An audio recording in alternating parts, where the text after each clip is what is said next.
All right. Well, welcome to the Real Estate in Real Life podcast. Here we are with an amazing influencer and someone who impresses the pants off me, which is really hard to do, really.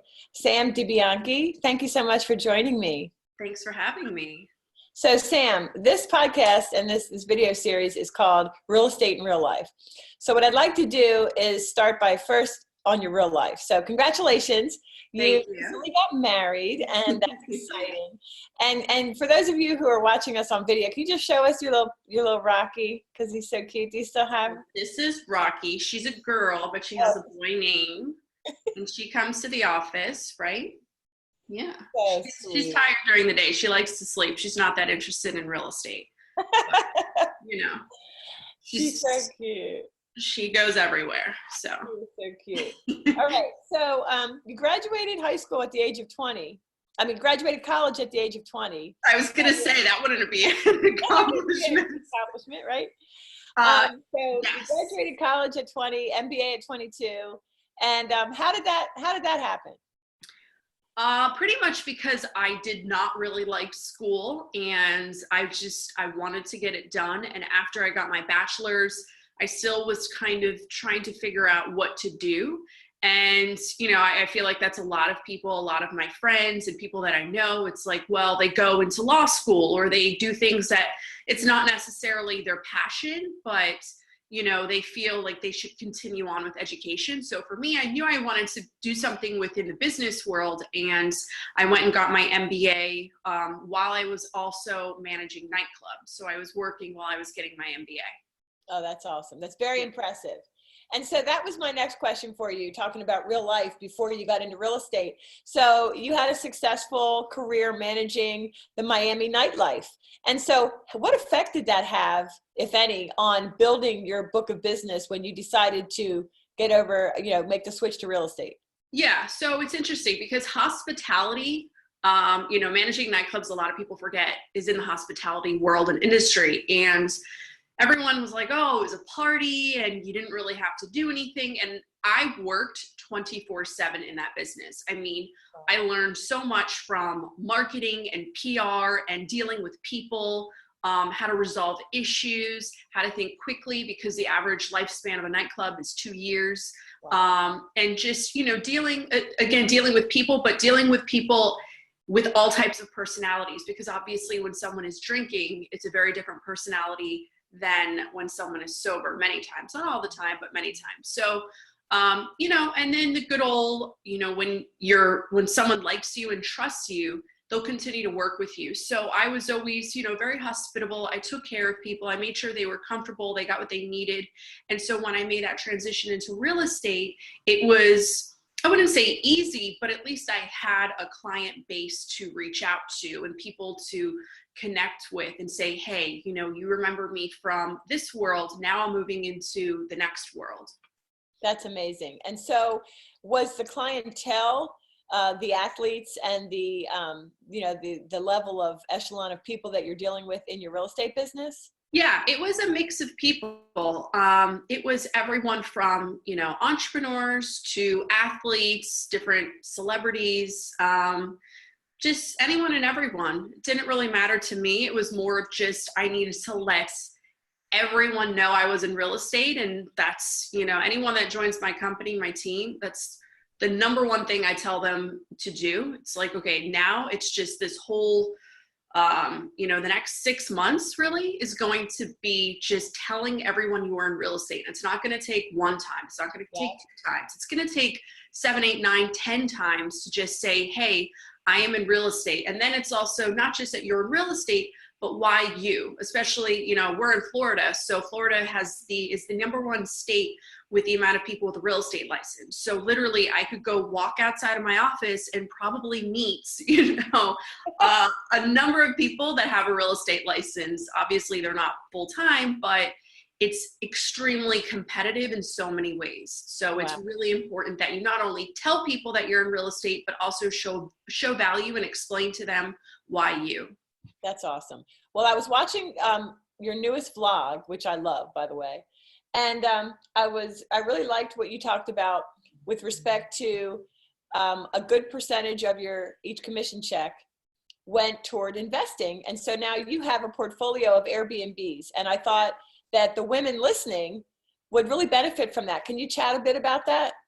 Sure. So I have always been a bit of an entrepreneur. I've always been a saver. I always, do like to reward myself, but I didn't want to be the realtor that just helped other people, with buying and selling. I work with a lot of investors, so I can get them rich, make them rich.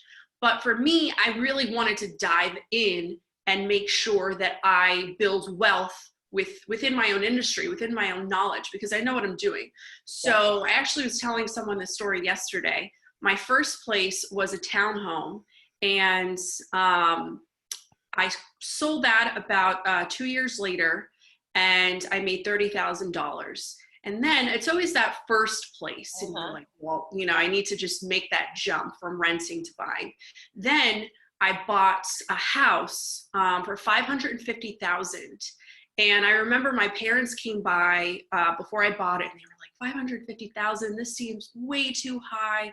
I don't know if this is a great investment. And I'm like, Dad, trust me. Yeah. Bought that house. 2 years later, I sold that. I made a net profit of $275,000.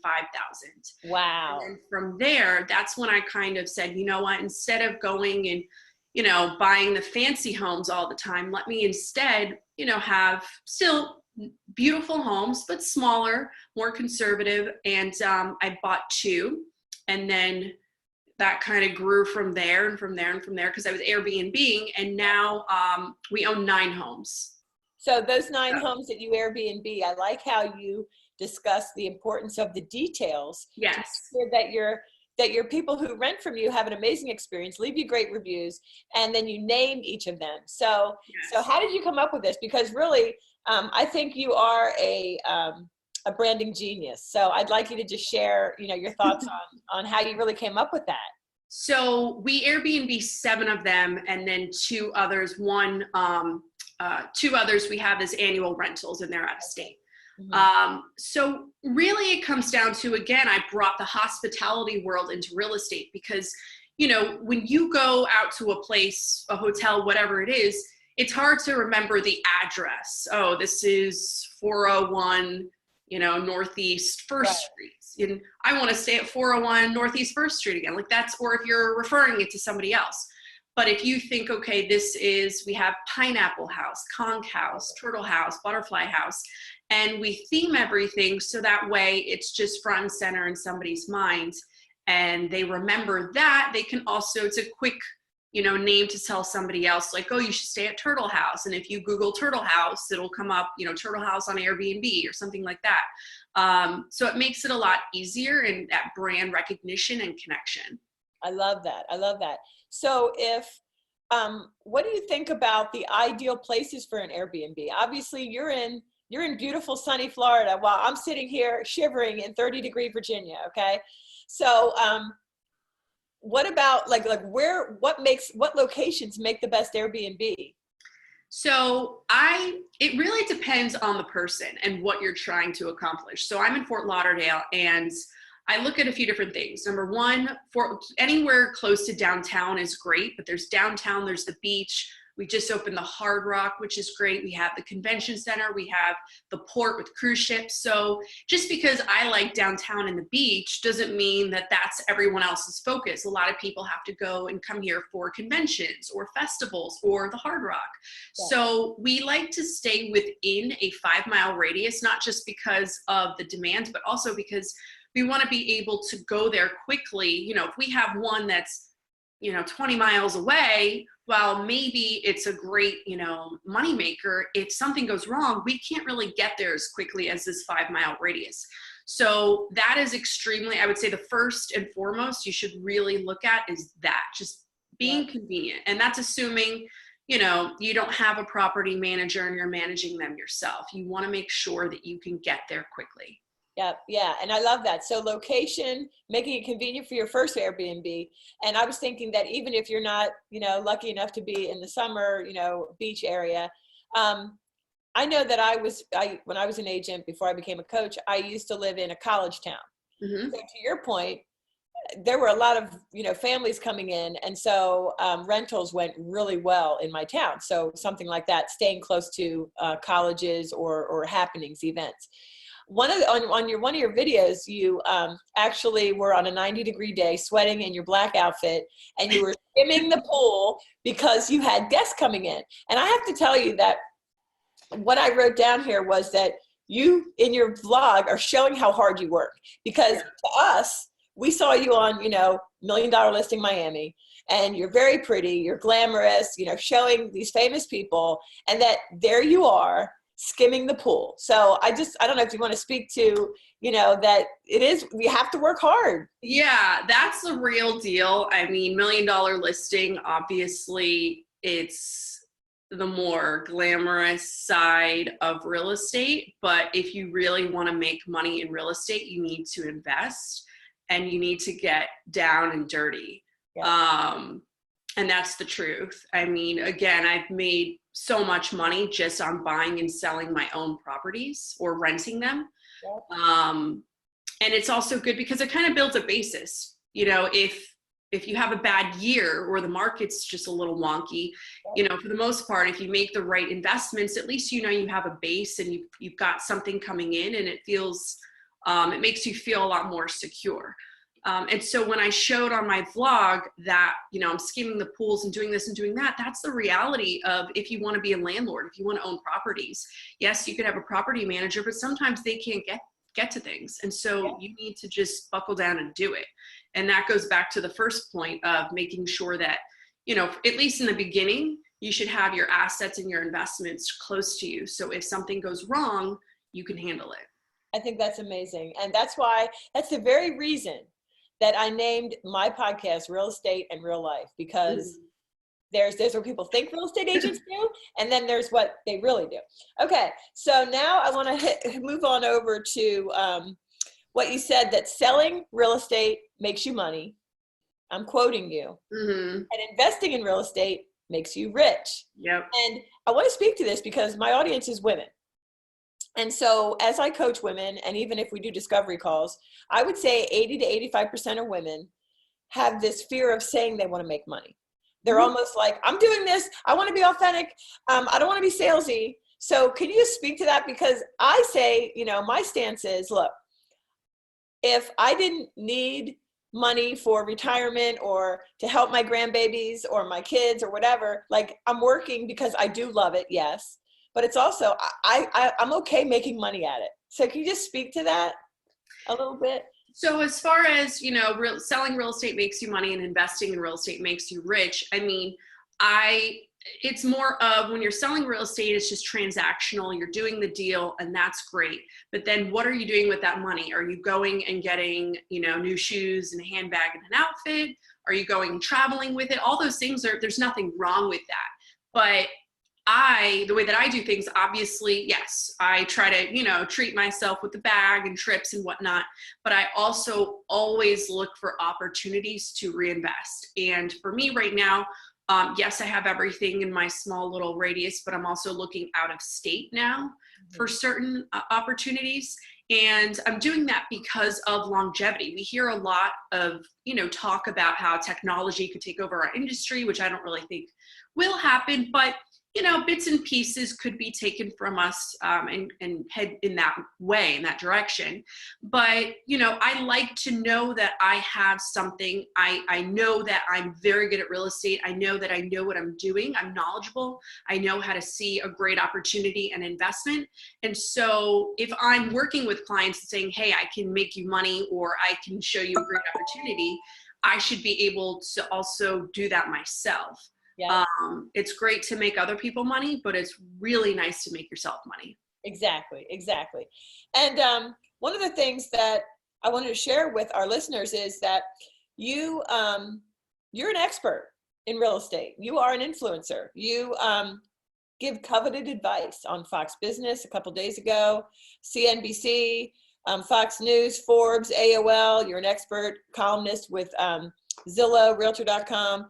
How did you overcome the fear? Like you just stated, and you've been in the business since 2011. Is that right? I got my license in 2009. 2009. And I started my company in 11. Okay, sorry. Okay.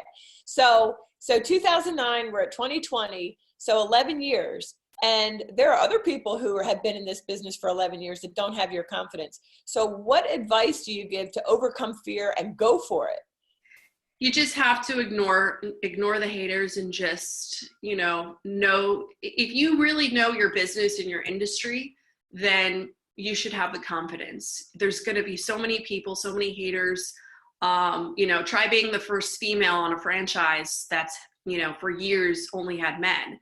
And then I can't tell you how many people reached out on social media ripping me, women ripping me, saying the meanest things, how ugly I am. I'm stupid. I don't sell enough. I mean, horrible things. I should die. I mean, that's horrible. I'm so sorry. That's so, yeah, I had this one newspaper writer write a whole article about how I looked like a bloodhound or a basset hound. And, it's interesting when women rip other women apart and bring them down. But if you can survive that and the trolls, then, there was really no other direction to go from there. It's like, okay, well, people are going to talk crap no matter what. So I might as well just do what I want to do and hope for the best. And go for your own. And I even learned as well, like these other real estate agents that I really respect, I was hearing through the grapevine that when they went into listing appointments, right after I was on $1 Million Listing, they were like, oh, don't work with her. She just wants to be on television. And I'm thinking, that's really a shame that that's, what you say in listing appointments. And that only speaks to them. Right. So I tell my clients is, you know what, haters, pity them. Right. It has nothing to do with you. So it kind of is what it is. And that's why it just dawned on me. It's like, why I shouldn't even care. I'm just going to be myself. I'm going to know that not everyone is going to want to work with me, and that's okay. That's just life, but let me focus on, who I want to work with. And, a huge percentage of my business is referrals. So I get to not only work with people that I enjoy, but then they, send me business on top of that. And that's really how I've become successful as far as being a realtor and, succeeding in that world. Yeah. I have 2 more questions for you. So you shared the story about the billionaire who you just, you pretty much relentlessly, unstoppably just went after him. And then he eventually gave you a nice referral. And you also said that, remember, relationships are everything. I'm all about relationships are everything. You said nothing is a waste of time. Spend the money, build your book.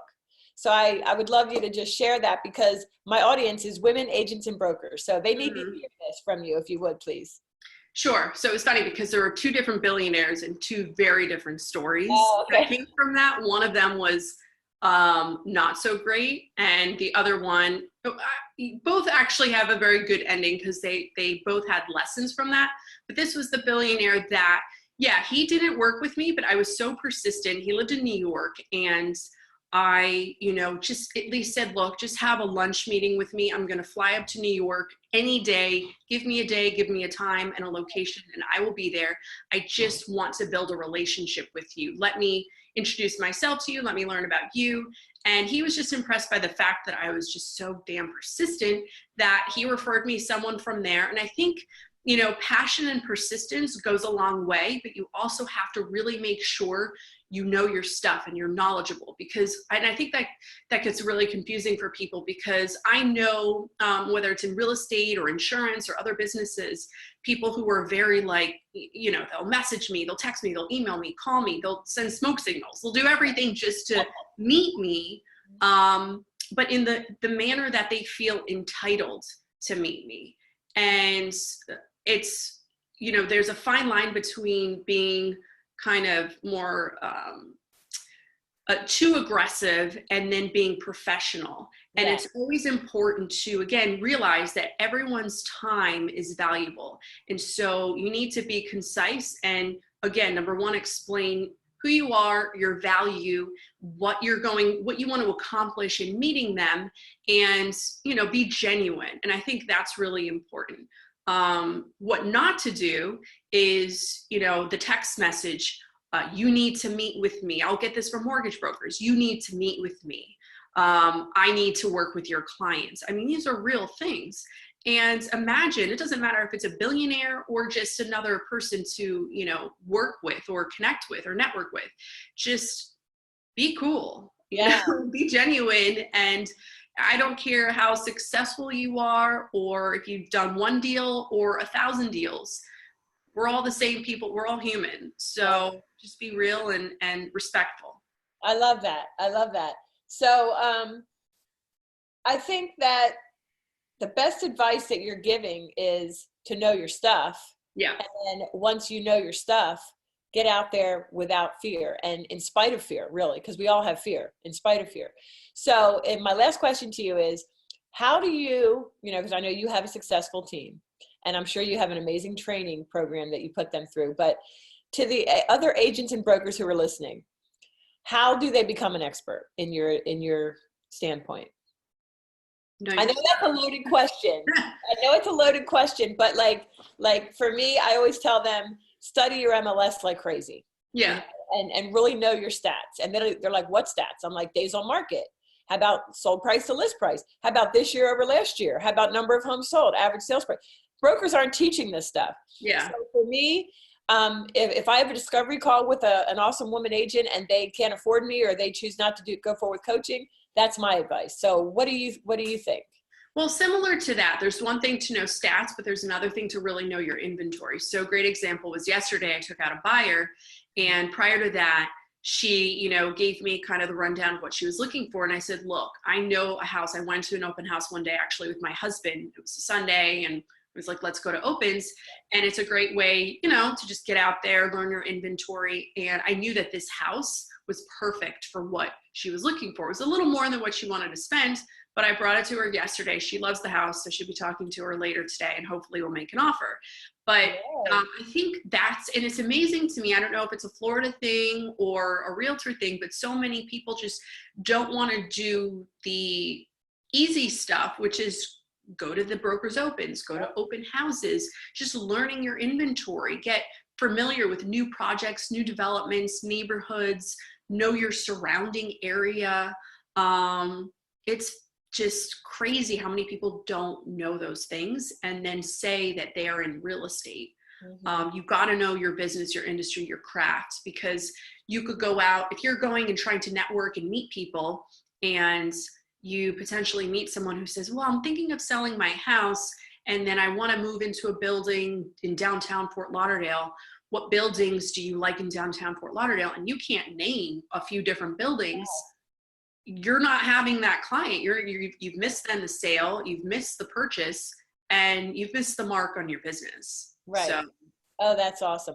How can we find you? Tell us how we can find you. Online. Everywhere. Instagram, Facebook. I'm pretty active on Instagram. It's at Sam DeBianchi. And can you spell your last name so that everybody can? Yeah. So Sam, S-A-M, and DeBianchi is D-E-B. IANCHI. Awesome. Sam, you are awesome. And you know that you're one of my first podcast guests because I really, really admire you and respect all the hard work that you do and just your style. It's really cool. I like your vibe. So thanks for joining me, Sam. Have a great day. Thanks, you too. Thank you. Bye. Bye.